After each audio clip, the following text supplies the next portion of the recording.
各位大家好，呢個泰國油麻地嘅邵子峰做盡壞事，大家睇下佢除咗賣呢個 MDMA 嘅揈頭丸，佢仲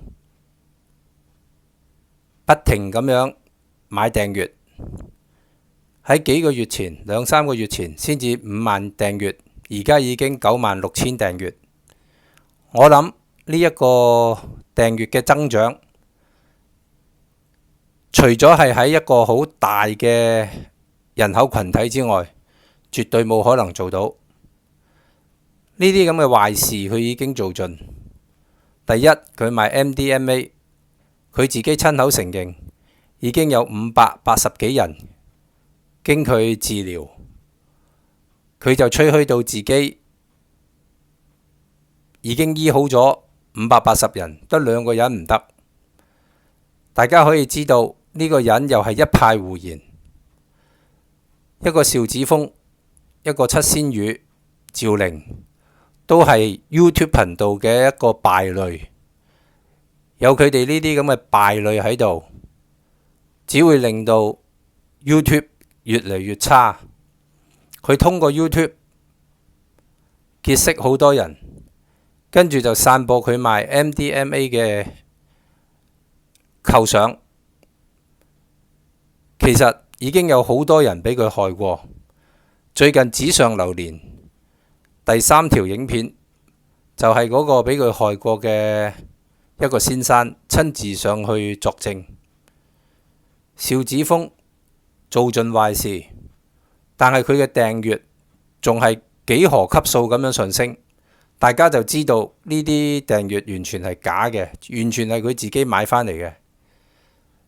希望大家可以舉報佢，以我一個人嘅力量絕對搞唔掂佢，而且佢仲有翁靜晶同佢加持。我曾經喺一條片裏邊聽過翁靜晶不停提佢嘅名。呢個人喺網絡界混咗咁多年，娛樂圈混咗咁多年，而家結果俾佢諗到一啲旁門左道去呃錢。佢背後當然係有一個有勢力嘅人支撐佢，而呢個人就係翁靜晶。我希望如果有人識翁靜晶嘅，警告翁靜晶好收手啦。我哋嚟聽下邵子峰嘅呢一段錄音，多謝大家。你放心啦，我對呢件事嘅經驗係全個亞洲最豐富嘅。我係最知道 MDMA 療程係做到啲咩嘅人喺亞洲，所以只要你返嚟香港，只要你有機會返嚟，然之後約時間，我寫包單，我一定幫你搞得掂。唔好嘅話唔收錢就得，因為你都知啦，如果我要呃你嘅話，我最多呃你1000蚊嘅。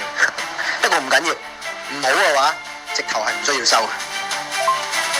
你過數俾我都冇用㗎，要同你做療程啊嘛，要見面㗎。你要返香港㗎，咁要提一提你，呢個療程喺香港係唔合法嘅，咁所以唔好周圍同人哋講。